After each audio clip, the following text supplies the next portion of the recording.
Rita Panahi Show. Welcome to the Rita Panahi Show. Coming up tonight, the hypocrisy of the Australian left, from politicians to football clubs and big corporates. Happy to celebrate the Chinese Lunar New Year, but not our national holiday, Australia Day. Nick Cater will be with me shortly to discuss all the big news stories of the day. We'll take a close look at the interview that has notched up around 200 million views. What did we learn from Tucker Carlson's sit down with Vladimir Putin? We'll look at a Super Bowl ad that was meant to appeal to Christians but has backfired badly, and we'll have plenty more on the program, including lefties losing it. But first, let's check in on the Queensland Premier, Stephen Giggles Miles, who's using his first parliamentary sitting week as Premier to introduce new laws, not to tackle the state's youth crime crisis, not to give Queenslanders cost of living relief. No. Miles' Labor government is focused on the big issues like decriminalising sex work. Won't someone think of the escorts? And Giggles also seems determined to make energy even more expensive by raising Queensland's emission reduction targets. And to achieve that self-harming target, he plans to dump coal-fired power by 2035. Queensland lives off coal and coal royalties. It's the biggest export for the state. It employs tens of thousands of Queenslanders. And coal royalties are expected to provide $9.2 billion in revenue in 2023-24 alone. But Giggles Miles thinks achieving net zero is more important than providing Queenslanders with cheap, reliable energy and the prosperity that comes with that. The rest of the world can enjoy our coal, but will pay exorbitant rates for inferior renewable options. Let's have a look now at the ongoing impact of last year's NZYQ High Court ruling that saw scores of criminals released from indefinite immigration detention. We now have further data on just who was released, thanks to documents tabled in the Upper House this morning. Here's the list of the crimes of the 149 detainees released by the Albanese government. We have 7 murderers, 37 sex offenders, 72 violent criminals. There's also drug traffickers, people smugglers and domestic violence offenders. Despite what some activists have been claiming, only 5 of the 149 released so far were guilty of low-level offences. And as we reported last year, a number of those released have already been rearrested and charged with a variety of alleged offences. So far, 24 have been charged, but none are back in immigration detention. Now, before I bring in Nick Cater, let's have a recap of one of the most incredible Super Bowls in history. It's one of the biggest events on earth. Wedged between epic entertainment is the most watched football game in America, Super Bowl 58. Perimeter, it's a trick play. Looking to throw the football back, and the catch is made by McCaffrey, who weaves his way to the end zone. Touchdown, San Francisco. But for millions, the football is the support act. Taylor Swift bringing in a booming female audience, making it the Swift Bowl. But it was all worth it for this. Mahomes on the move, throws, touchdown! Kansas City wins! Mecole Hardman! Unbelievable. The 15-minute halftime show was the highlight for many, but so are the ads. For such a huge TV audience, some companies go all out. Kids party? Having a blast. I can have a blast anytime, anywhere. I'm Michael Cera, and human skin is my passion, which is why I developed this. Cerathy. My partner! It's really hard to be your friend, man. You said you were going to support me. In the end, the Chiefs became back-to-back champions, defeating the 49ers 25-22 in overtime. A fairy tale ending sealed with a kiss. Joining us now is Menzies Research Centre Senior Fellow Nick Cater. Nick, Treasurer Jim Chalmers has sought to reassure Australians that he will not break another election promise. He has dismissed suggestions that they're considering changes to negative gearing. Would you like to make changes to negative gearing? No, that's not something that we're proposing, not something that we are considering, not something that we are working up. We've got, I think, a very broad and very ambitious housing agenda. and we've got a pretty full book when it comes to tax reform, and our focus is on legislating that. Nick, do you feel reassured? His word is his bond, of course, Rita. I mean, who are we to question it? Look, you have to be very suspicious of anything the government now says. This is the problem with breaking a promise like that. You've now got a credibility problem across the board. Although I did see some polling at the weekend, which from Redbridge, that showed that there was overwhelming rejection of any move to change negative gearing. And so I think that the one thing the government does obey, if it's not its word, is the opinion polls. So I suspect, and I hope, that Jim Chalmers is on the right track, because this is millions of ordinary Australians just putting a nest egg aside for retirement or just trying to save a bit of money through negative gearing, and it would be a tragedy if the government was to take that away. Well, we've already got soaring rents, and you can just imagine what would happen to the rental market if they fiddled with negative gearing. It is already an issue because the state governments have gone mad with their property taxes, particularly land tax, and it's driving some investors from that residential market. Now, during that same interview on Sky News, Treasurer Chalmers was asked about the footage of Nationals MP Barnaby Joyce laying on a footpath, looking very tired and emotional. This is what the Treasurer had to say. You yourself have said you probably overdid it on the drink before in an article last year. Do you have a reaction to this? Should he go from the front bench, do you think? I haven't had a drink for more than 4 years now, Andrew. I think that question that you asked me is really a matter for the National Party. I know that people will have a view about it. I know that people will have their fun with it. From a personal point of view, I don't like to see anyone in that state. I find it a little bit disturbing. And so I'm not going to take shots at Barnaby about it. What do you make of that? Was that the right response from the Treasurer? I think it's exactly the right response, really. What's that saying about people in glass houses? But that apart, I just think this is a personal issue. We don't actually know the cause of it. I mean, people are making guesses.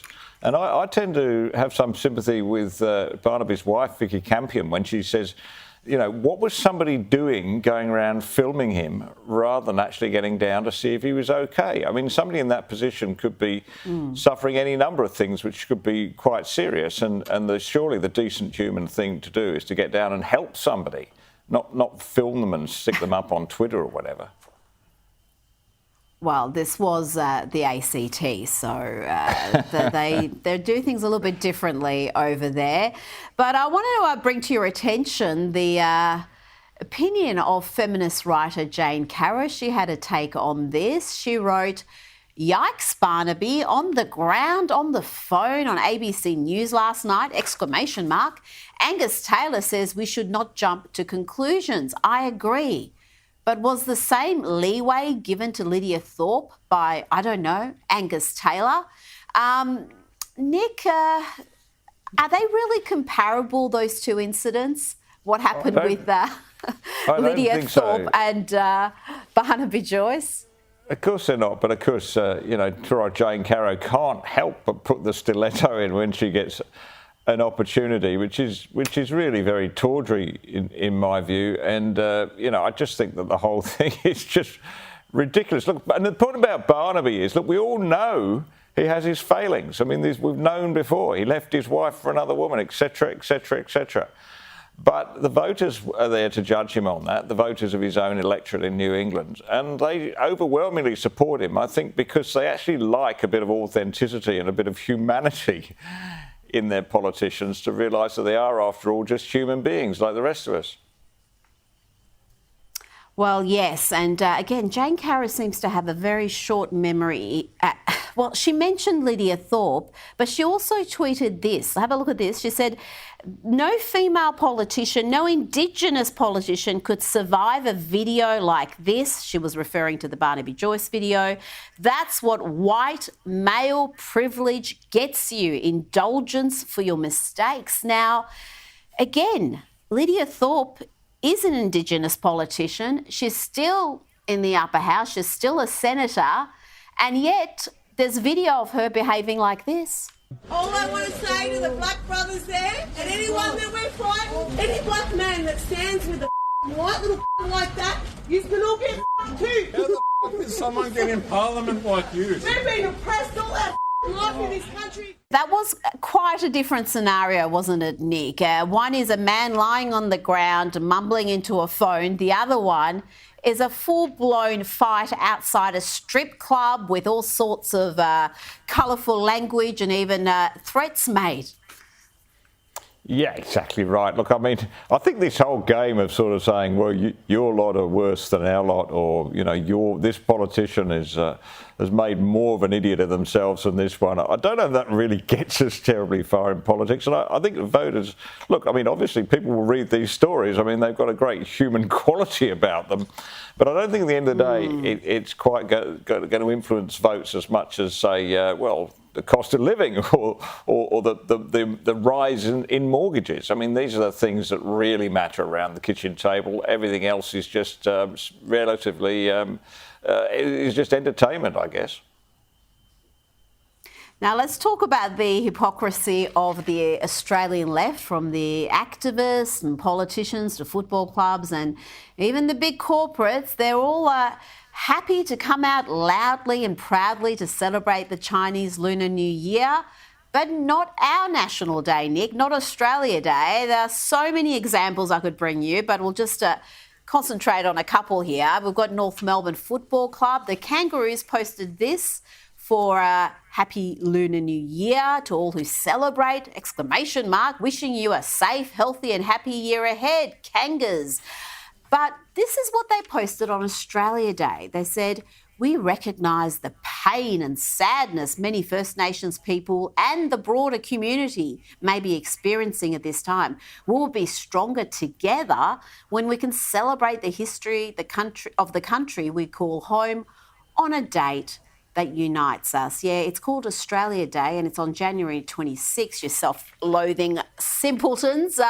We see this over and over again. We saw it with Woolworths. We've seen it with all sorts of corporates, politicians. Surely Australians can't be happy with this. We know the polls show the overwhelming majority of Australians back our National Day, but it seems those in power are determined to talk it down. That's right. Rita, I spent Australia Day at the Ottery Hotel, which is about 100 kilometres outside Broken Hill in the middle of nowhere, and it was packed. Farmers had come from all around the place. And one of them said to me, we were talking about the Woolworths thing, and one of them said to me, don't they realise we had a vote last year and they lost? You know, as far as most Australians are concerned, the vote on the referendum was much broader than that. They were saying absolutely no to the whole damn lot of the woke nonsense. It doesn't resonate anywhere outside of Fitzroy, North Fitzroy, I guess. And, you know, I just think that any sporting team that pursues this is really backing a dead horse. Well, I could bring you lots of Labor politicians who posted nothing about Australia Day, but who are very loud and proud on social media about the Chinese Lunar New Year. And Home Affairs Minister Claire O'Neill is among them. Happy Lunar New Year, everyone, and welcome to the Year of the Dragon. Her Mandarin seems to be excellent, I'll give her that. Now, I was recently sent a message by a viewer that was checking some water reports on the Victorian Environment Protection Authority's website, and they noticed that the state government-funded website has the Aboriginal flag listed. It displays the Torres Strait Islander flag, but where's the Australian flag? Nick, this is becoming all too common. We are seeing, firstly, the Aboriginal flag and Torres Strait flag appear with the Australian flag, and then sometimes the Australian flag disappears altogether. Yeah, look, every time I go across the Harbour Bridge here in Sydney, Rita, you know, my heart sinks when you see the Aboriginal flag there on the top of the bridge, because it replaced the New South Wales flag that had been there for, 90 years or so. And I think that was a very, very bad decision. I mean, they did it to save money on a new flagpole, but honestly, once these things have happened, what does it matter? You know, our sovereignty is settled, and let's actually unite under the one flag that unites us all. That's the Australian flag, the one with the little bit that the POM stole from the corner of the top corner. You know, it is our flag. It always has been, always will be, as far as I'm concerned. Now to the US. US President Joe Biden is at it again. Instead of doing a Super Bowl interview, he decided to post this video on Twitter, X, blaming companies for shrinking the size of their products. The Super Bowl is Sunday. If you're anything like me, you like to be surrounded by a snack or two while watching the big game. You know, when buying snacks for the game, you might have noticed one thing. Sports drinks bottles are smaller. A bag of chips has fewer chips, but they're still charging it just as much. And as an ice cream lover, what makes me the most angry is that ice cream cartons have actually shrunk in size, but not in price. I've had enough of what they call shrinkflation. It's a ripoff. Some companies are trying to pull a fast one by shrinking the products little by little and hoping you won't notice. Give me a break. The American public is tired of being played for suckers. I'm calling on companies to put a stop to this. Let's make sure businesses do the right thing now.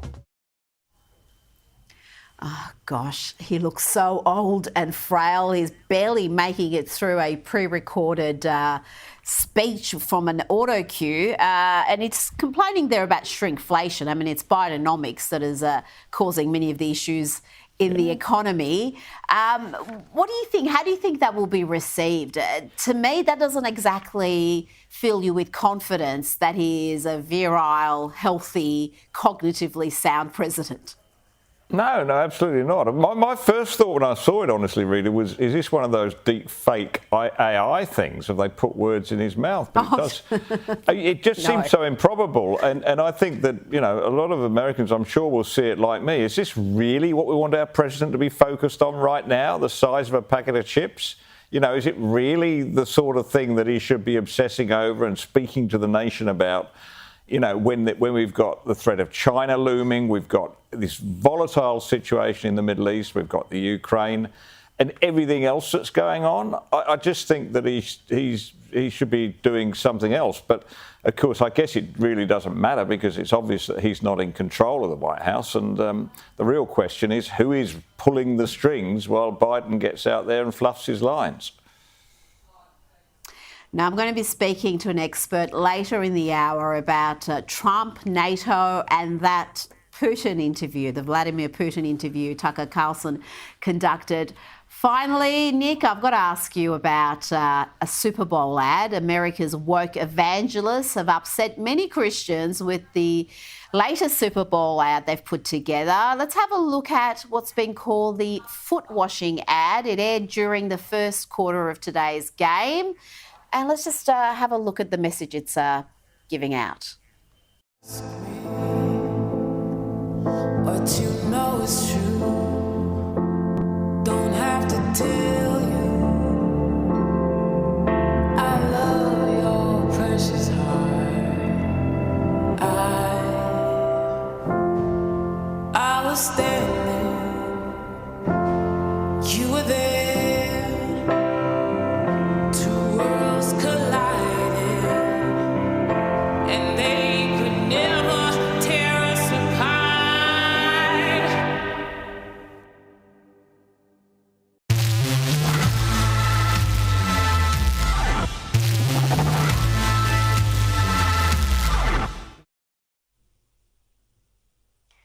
Jesus didn't teach hate, he washed feet. It's been called a foot washing commercial, Nick. Includes a woman outside a family planning clinic having her feet washed. The message is that Jesus didn't hate sinners. He washed their feet. But are they missing something, Nick? There's a bit more to that message. Jesus still considered it as sin. He wanted that behaviour to cease.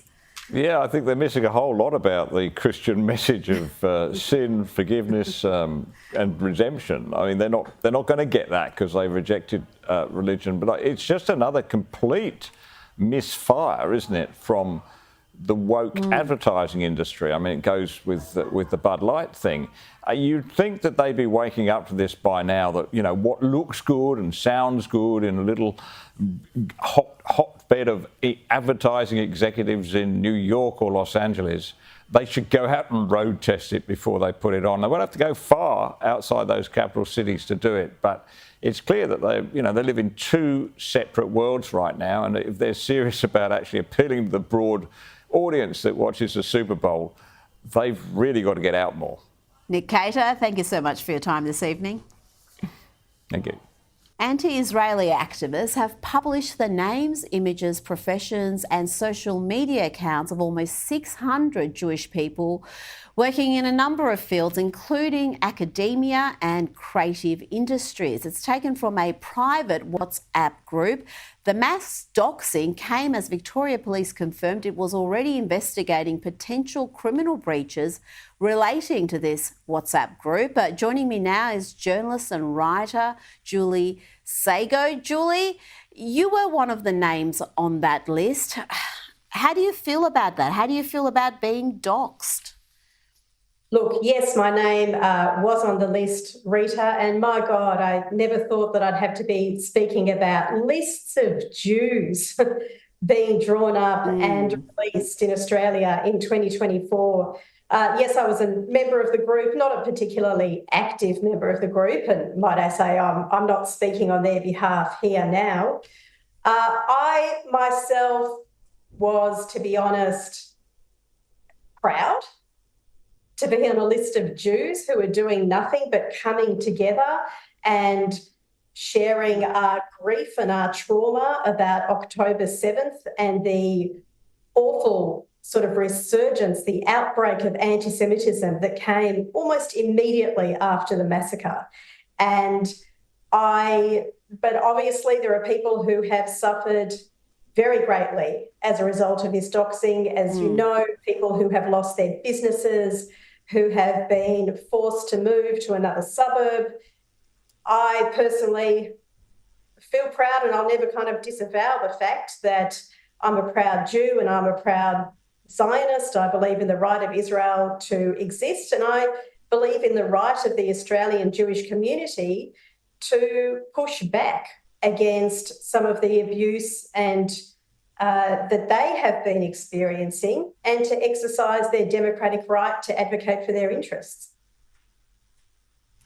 Now, I'm not a Jew, but I am a Zionist, and that has become the most misunderstood word. It's become a dirty phrase almost. Do you think there's just mass ignorance about what Zionism is, that it just means that you believe in the right of Israel to exist and to defend itself?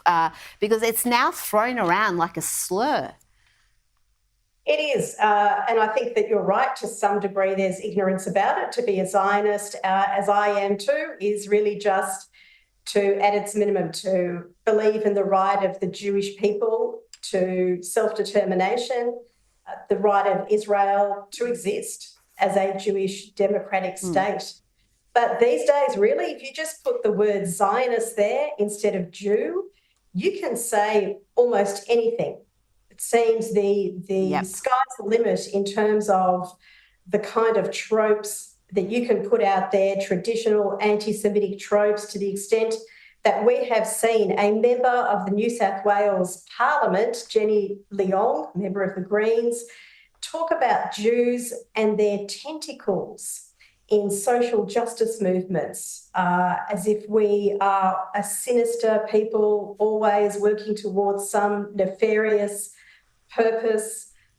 This is just anti-Semitism that, you know, I thought the world had left behind, certainly the Western world. Now, the Herald Sun reported on Friday that Jewish families and businesses were leaving the inner north of Melbourne due to the climate of hate and hostility they're facing. Many in that Jewish community, Julie, lean left themselves. Are they particularly shocked that people they considered to be allies turn out to hold such ugly views towards them? absolutely. There's an incredible amount of shock and disbelief, hurt on this WhatsApp group. As you said, it's a group of creatives. I don't know why I'm on it. I'm not particularly creative, but creatives and academics. These are people who naturally, probably a lot of them lean left. They certainly have a range of views on the conflict and Israel's assault on Gaza. And they have just seen the humanity of Jewish people just completely diminished, to the point where, you know, these left-wing activists can't express sympathy with Israeli women who found themselves the victims of systematic rape on October 7. They can't even bring themselves to accept that happened and to express the necessary condemnation. I mean, we're in a place now that just beggars belief. Julie Sago, thank you so much for your time this evening. Really do appreciate it. And coming up next, an expert from the Centre for Naval Analysis on Trump, NATO, and that Tucker Carlson interview. What did it tell us about what Vladimir Putin is thinking and what's going to come next?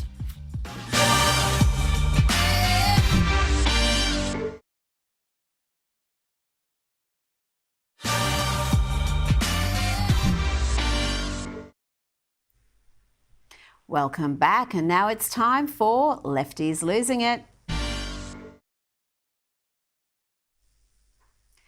Now here is the non-binary founder of Woke Kindergarten, that's actually the name of the business, Akia Gross, whose curriculum material is used in numerous schools in California, earning her a small fortune. Let's hear what she thinks about the world. And I am 100% 10 toes down anti-Israel. I believe Israel has no right to exist.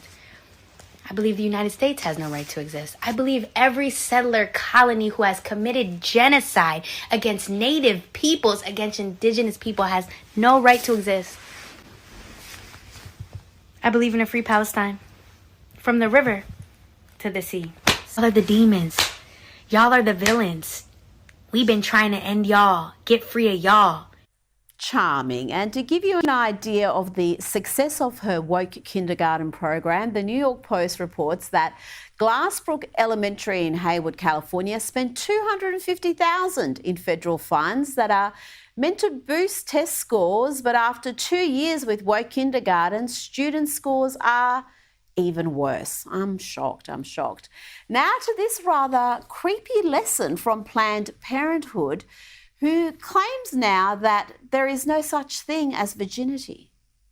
Let me cut to the chase. Virginity is a completely made-up concept. It's a term that was created simply to control and shame people, mainly women. Medically, virginity isn't a real thing.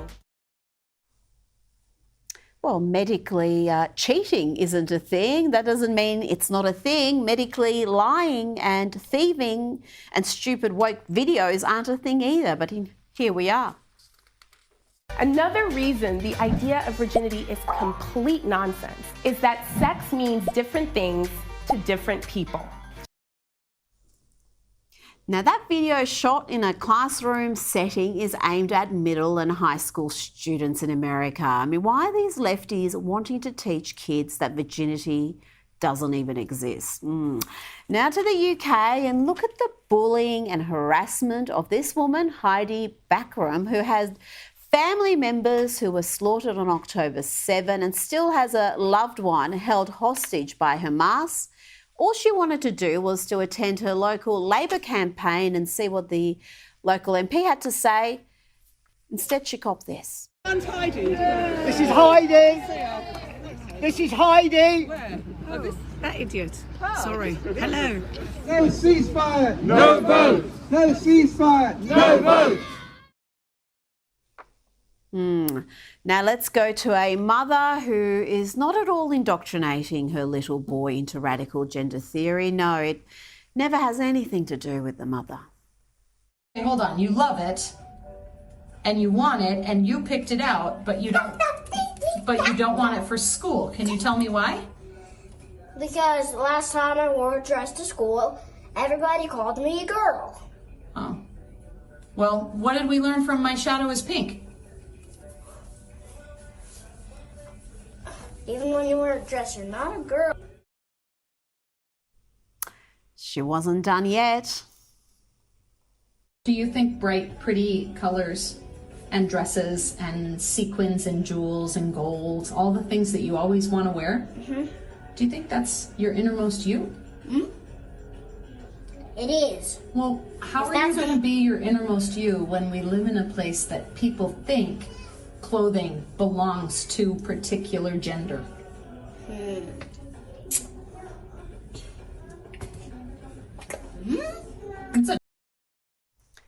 What hope does that poor kid have? She keeps on taping and teaching, and it appears she not only reads him radical gender books, but has exposed him to Jeffrey Marsh's content, who she calls one of the most beautiful people. Right? Do you remember Jeffrey Marsh? Jeffrey Marsh? Who's Jeffrey Marsh? Jeffrey Marsh is one of the most beautiful people. Remember, they were born a boy, but they know that they're just them. Poor kid has tried to forget Jeffrey Marsh. She asked, who's Jeffrey Marsh? Well, this is Jeffrey Marsh.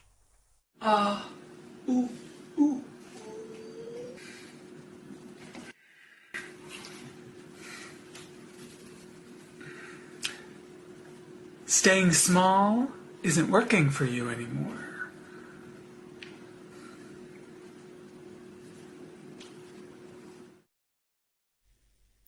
Yep.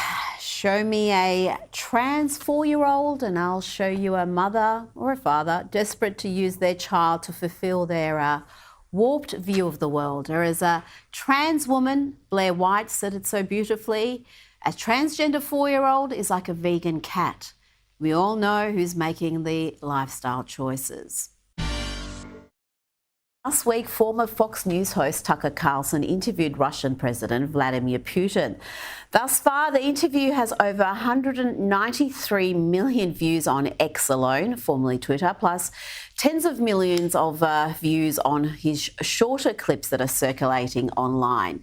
During the 2-hour chat, they discussed the war in Ukraine, NATO expansion, and the imprisonment of an American journalist. Joining me now to discuss is research analyst at the Centre for Naval Analysis, Julian Waller. Julian, thank you so much for your time.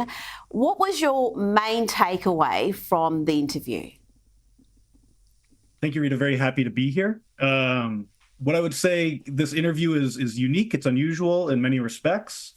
And most of all, it provided very, very good introduction to Vladimir Putin's unique historical obsessions. He spent over half an hour talking about ancient to medieval to modern history as part of a broader claim, a territorial claim, a claim of sovereignty on and over Ukraine itself.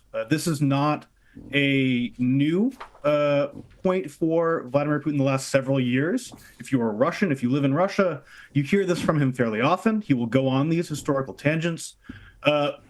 But what is new is that we're hearing this in the sort of Anglo-American sphere for the first time with such a wide and broad audience. And it also adds some nuances to how we think about the causes of the war itself. But there's very much so a personal component to it that Mr. Putin obsesses over. Well, it's apparent that the history of the region is just critically important to Putin. You mentioned he spoke about it for half an hour and he would not be deviated from it. He was going to give that history lesson. Is this just a justification for his invasion of Ukraine, or is it the real motivating factor behind the invasion? So this is a major question that we have among international relations scholars, policymakers, and just people generally observing the conflict. What causes the war?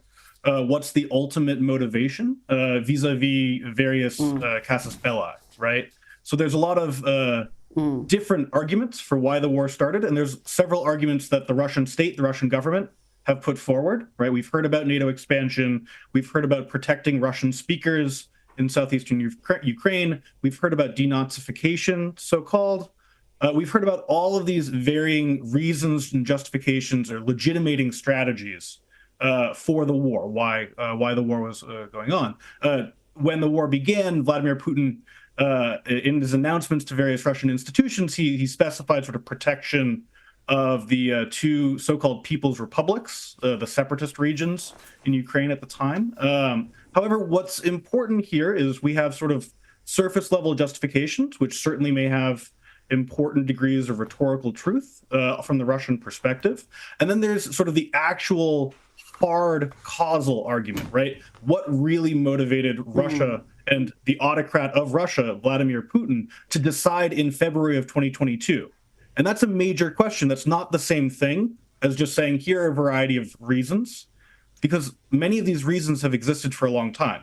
NATO expansion has been a perennial point of contention between Russia and the West, right? Putin himself, in his remarks to Tucker, talks about this at length, right? It's not like NATO expansion doesn't matter in the broader rhetorical strategy or in perhaps some degree of threat perception.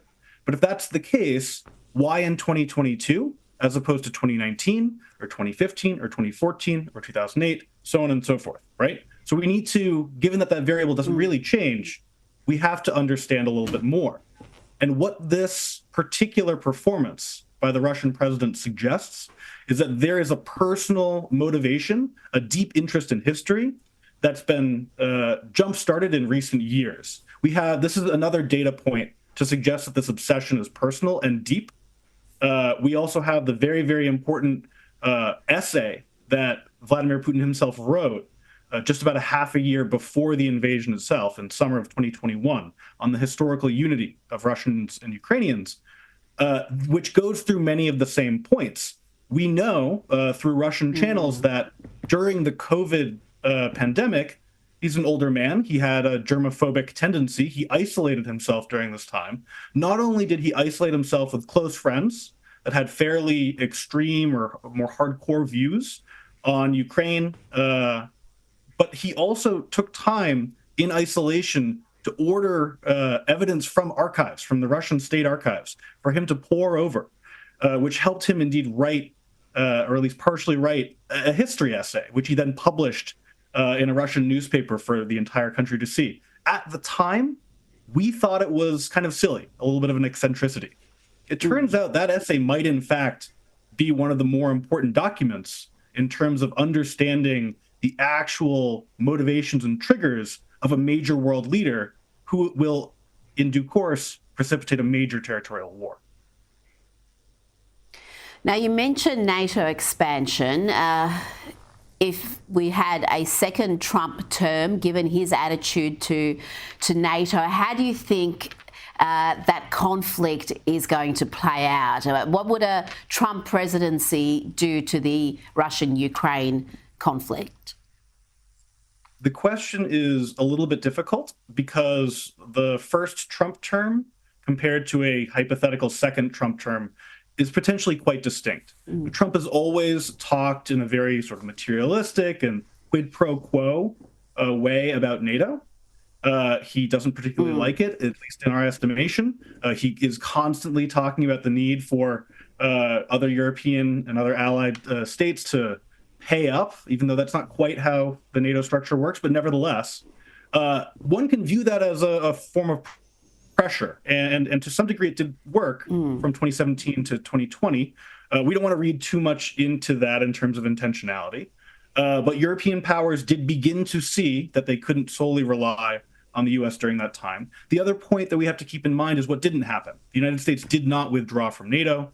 The United States did not renege on its Article 5 guarantee, which is the cornerstone of the alliance. So that's the first Trump term. A new Trump term might be a little bit different, right? This is now several years later. Mr. Trump has gotten even more vociferous and vehement about his distaste for NATO. In many ways, his rhetoric is more radical than it was in the past. So it's unclear if the fact that the ultimate outcome did not match his rhetoric in his first term. Whether that will remain the case in a second term, it's very, very difficult to predict that.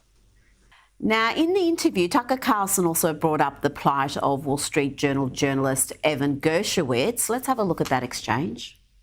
What makes, and it's not my business, but what makes this difference is the guy's obviously not a spy. He's a kid. And maybe he was breaking your law in some way, but he's not a super spy, and everybody knows that. And he's being held hostage in exchange, which is true. With respect, it's true, and everyone knows it's true. So maybe he's in a different category. Maybe it's not fair to ask for, somebody else in exchange for letting him out. Maybe it degrades Russia to do that. I don't know who he was working for, but I would like to reiterate that getting classified information in secret is called espionage, and he was working for the U.S. Special Services, some other agencies. What did you make of his response? The full exchange went for about 5 minutes, and Tucker Carlson called Evan a hostage. That was bold of him. Putin has perhaps killed people for less. Will that help to get Evan home, or is that going to make it even more difficult? It's difficult to say if the Tucker's intervention will make a strong difference. It was bold of him to do so. Tucker came under a lot of criticism for holding this interview at all, right? He even mentioned wondering whether he'll be branded a traitor because of it. So as a result, he's in sort of a unique opportunity to make Putin slightly uncomfortable with this question. So in this sense, Tucker did quite right against what is obviously an American political prisoner and a journalistic prisoner at that. Now, there are, of course, informal discussions that Putin in the broader discussion alluded to between the U.S. and Russia in terms of a prisoner exchange. Will this make it harder? It is unlikely to be the case. Vladimir Putin was very likely informed ahead of time, if they hadn't already even agreed to it, that this would be discussed. And in fact, Putin's answer suggested that he had sort of a pat response. Well, let's just hope Evan is back home, because like Tucker Carlson said, it degrades Russia to treat him like a spy and have a prison exchange, when really it was an opportunistic hostage-taking exercise. Julian Waller, thank you so much for your time and insights. Really do appreciate it. Thank you very much. It was a great pleasure to be on. Coming up, Australia trails the world when it comes to so-called gender-affirming care. I'll speak to evolutionary biologist Colin Wright next.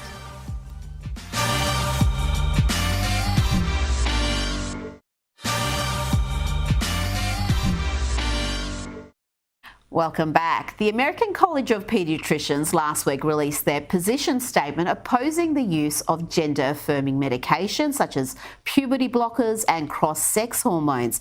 This comes after a review of more than 60 studies concluded that there is no long-term evidence that mental health concerns are decreased or alleviated after gender-affirming therapy. Joining me now to discuss is evolutionary biologist and founding editor of The Real Last Stand, Colin Wright. Colin, tell me more about these findings and conclusions, and what impact it will have. Yeah, so these findings shouldn't come as a surprise to people who've been paying attention to this. In the U.S., people tend to be more surprised, and in Canada when they see these types of results. But the U.S. and Canada are actually outliers in the world stage. So health authorities in like Sweden, Finland, and the U.K., even the World Health Organization, they've all testified due to the lack of evidence of benefits for hormonally and surgically transitioning children. And the United States and Canada are kind of slowly coming forward and coming to terms with this. So the American College of Pediatricians, they basically did the same sort of evidence survey as all these other European countries and organizations have done. And no surprise, they found the same conclusions, that there's essentially no long-term evidence of the benefits for these sort of transitioning children, and mountains of risks and the potential hazards to look out for, such as, permanent body alterations and even permanent sterilization. Colin, you think US and Canada are outliers. Australia is even further behind. The affirmation model is accepted here uncritically by so many in the medical profession, and they're not even having the review and discussion that we're seeing elsewhere. Meanwhile, we've got the American College of Paediatricians opposing surgery for youth. Tell me about this, because we keep hearing about 15-year-old, 16-year-old girls having double mastectomies, boys who go down the path of surgery and then have terrible regrets. Well, frankly, it's just become such a political issue in the U.S., Canada, and Australia. Whereas these other countries, it's just not nearly, they're not nearly as politically polarized, and so they're actually able to have sort of adult conversations about, the evidence for the benefits of these treatments, and even more just empirical conversations about, the fact that there's only two sexes, male and female. You can't actually change your sex. So this idea that you're changing your sex to match your gender identity, well, that's completely false if you can't actually change your sex. So these are purely cosmetic. This is all stuff that the American College of Pediatricians thankfully highlighted in this article, because other organizations like the American Academy of Pediatrics, they've just doubled down on their position to immediately transition kids, this whole gender-affirming care, despite the lack of evidence and all of the known risks. Well, the American Psychiatric Association, they've released their gender-affirming psychiatric care textbook. And my gosh, some of the claims and conclusions in this are just, well, I guess it shouldn't be so astonishing when you look at around 90% of the authors identify as transgender, non-binary, or what they call gender expansive. They say that sex binary is not only harmful, but it's a mythical invention of European colonial influences. What's your response to that? As a biologist, it's completely insane. Something else they defined sex. Well, they specifically said that sex was not something you can apply to bodies, but only individual traits. And so this is all part of their ideology, where if you can actually just modify traits, if you can give, boys breast implants and, remove a girl's breast or something, that you're actually changing their sex. So it really matters from a biological perspective, a reality-based perspective, if you can actually change sex, and you cannot. Well, what's the reaction been to this gender-affirming psychiatric care textbook? Will it actually be a textbook that's going to be widely used, or is it something that the professionals look at and mock? What standing does it have? Absolutely, it's going to be used. This is the document put out of the American Psychological Association or Psychiatric Association. So this is going to be a sort of a go-to textbook for anyone who's interested in delivering gender-affirming psychiatric care to their patients. And so we should be totally alarmed when we see books like this that are just riddled with complete activist jargon and are completely separated from reality. So bringing things back to reality is how we sort of end this entire thing. And this book is just an example of them going even further and further outside of the realm of reality, frankly. Wow. Having read some of the extracts from this textbook, that is frightening, that if it's going to be widely applied. Has the field of psychiatry, the field of medicine, become corrupted by politics and mad ideological dogma? I think it's been more corrupted by a pervasive sense of fear for speaking out against this, because when you talk to the people behind the scenes, they have no problem saying that they think this stuff is just as crazy as we do. But the thing is, they risk having their licenses removed. They risk being ostracized. No one's sending them patients anymore.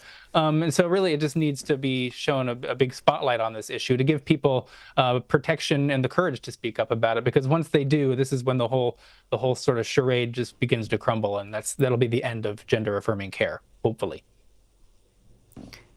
Hopefully. Colin Wright, thank you so much for your time this evening. Oh, thanks for having me.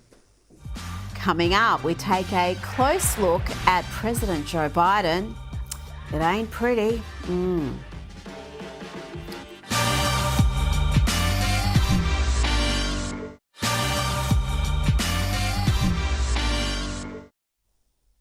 Welcome back. Before I go, let's check in on the leader of the free world, the man that Special Counsel Robert Hur determined is too mentally deficient to stand trial, but he can apparently run the most powerful country in the world. You work that out. The Biden defenders, from Kamala Harris to Hollywood stars like Barbara Streisand, have come out strongly to defend the president. They claim he is cognitively sound. The LA Times even called his advanced stage a superpower, really. Well, you be the judge. The brewed here, it is used to make the brew beer. My memory is fine. The president of Mexico, Sisi, did not want to open up the gate. A solid meeting with the Mitterrand from Germany, from France, looked at me and said, elderly man with a poor memory. I said, I'm going to be a president for everybody, whether you live in a red state or a green state.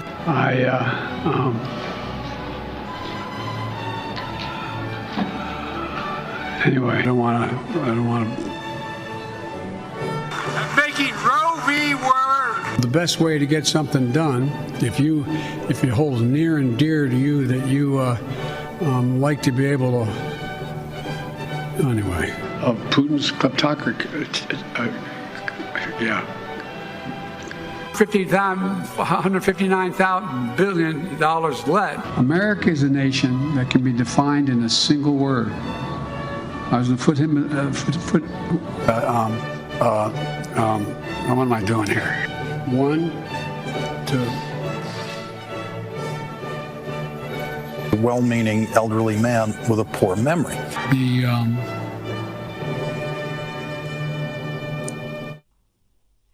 That's it from me tonight. News Night is up next. I'll see you at 11 tomorrow night.